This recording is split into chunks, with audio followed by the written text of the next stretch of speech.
amawulire ag'essanyu eri awo omukyala Hajati Dr. Kurthum ne mwami Akram Vabulaya omwana we South Africa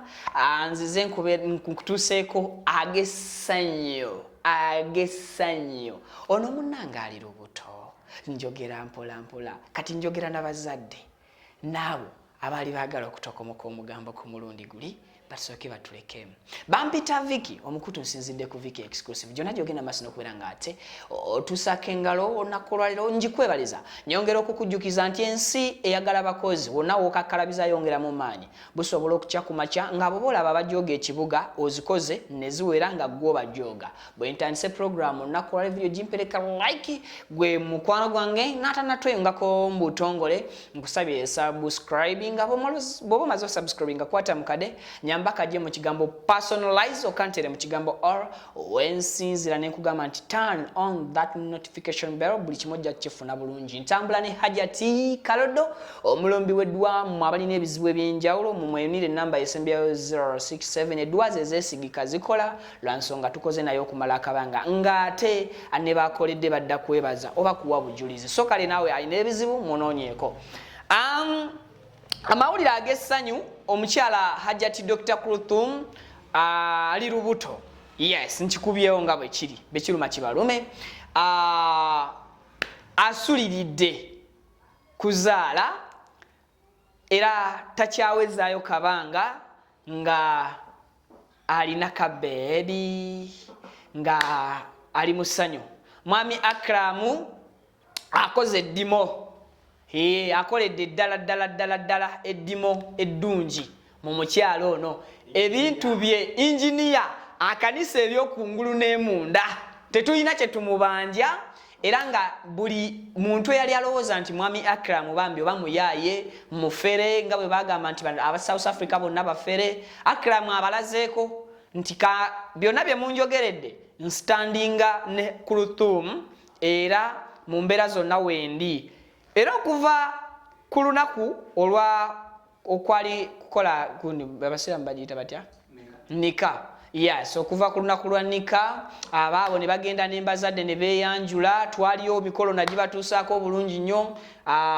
newankubadde waliwo bye mwakola ebyayitira bannamawulire ne mukuba omusajja ekkanzu ne mugamba mbu ekkanzu yali tagigolodde kumbe bambi yali atudde mu mmotoka nga bwe neesigamye bwe nti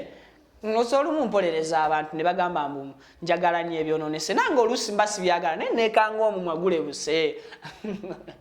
so Kurthum ali lubuto era asuliridde kitegeeza nti lukuze lusingako ne ku lw'omukyala Sindi Ssanyu Sindaleera njogeddeko ne ssenga wa Kurthum olunaku olwaleero nankakasa nangamba nti amawulire amatuufu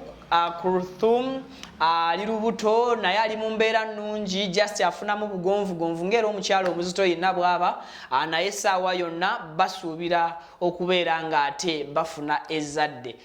omukyala munene muggumivu bulungi so kati tobeera surprised kubeera nga tolaba nnyo ng'azimbye nnyo ndowooza olaba Sindi omutono ate ye akoze eki azimbye nnyo so Kurthum ne dokita ne engineer weebale gwejowero ojja kunkubya lumu so mwebale kubeera nga mukoze omulimu gw'emisana n'ekiro efamire okugiteekamu obwenkanya batimu mugambo ne musooka mubategula mu famire so balindiridde baby Engineer Akram namulabyeko ku Spark TV olunaku olw'eggulo nga naye akkaatiriza ensonga eyo nti asuliridde so nesaagala nnyo ntwala ebya TV nenjagala nkonfaminge nga nviira ddala ku ssenga wakkulu eyakwatwa nawaayo n'agamba nti birungo byonna